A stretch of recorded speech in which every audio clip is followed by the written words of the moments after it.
ఈరోజు మనం స్కందపురాణంలోని వెంకటాచల మహత్యం గురించి కొంచెం లోతుగా తెలుసుకుందాం.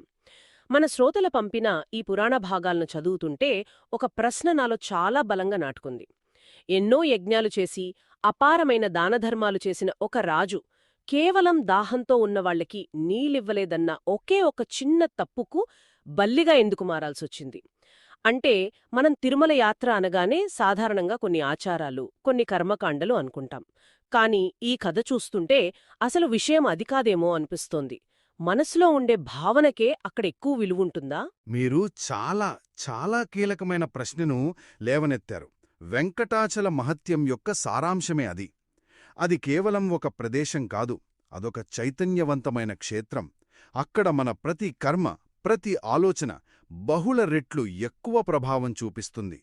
ఈరోజు మనం మన దగ్గర ఉన్న పురాణ భాగాల ఆధారంగా ఆ కొండపైకి వెళ్ళినప్పుడు దర్శనానికి సరైన పద్ధతి ఏమిటి, అక్కడున్న పవిత్ర తీర్థాల వెనుక కథలేంటి, యాత్ర చేసిన పుణ్యఫలం పూర్తిగా మనకి దక్కాలంటే ఏం చెయ్యాలి, ఏం చేయకూడదు, ఇవన్నీ చర్చిద్దాం.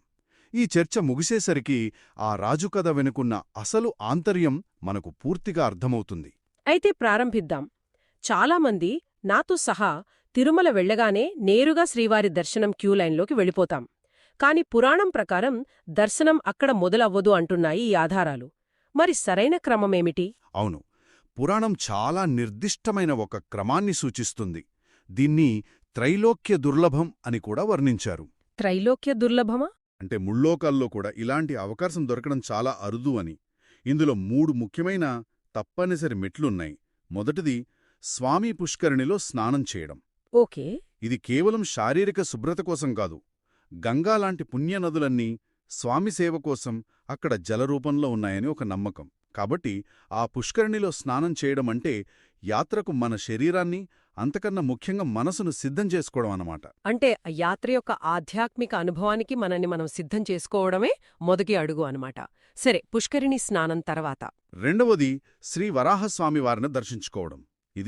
ఇది చాలామంది విస్మరించే అతి ముఖ్యమైన విషయం. పురాణ కథనం ప్రకారం ఈ వెంకటాచలం అనేది ఆది వరాహక్షేత్రం. ఓ అవునా? అవును. శ్రీనివాసుడు ఇక్కడ నివసించడానికి స్థలాన్ని అడిగి పొందింది ఆ వరాహస్వామి నుంచే. దానికి బదులుగా తనును దర్శించుకోవడానికి వచ్చే భక్తులు ముందుగా వరాహస్వామిని దర్శించుకుని మొదటి నైవేద్యం కూడా ఆయనకే సమర్పిస్తారని శ్రీనివాసుడు మాటిచ్చారు. ఇది చాలా ఆసక్తికరంగా ఉంది. సాధారణంగా మనం గుడికి వెళ్ళినప్పుడు మూలవిరాట్ దర్శనానికే ప్రాధాన్యత ఇస్తాం కదా. కాని ఇక్కడ వరాహస్వామికి మొదటి దర్శనం ఇవ్వాలనడంలో ఆంతర్యం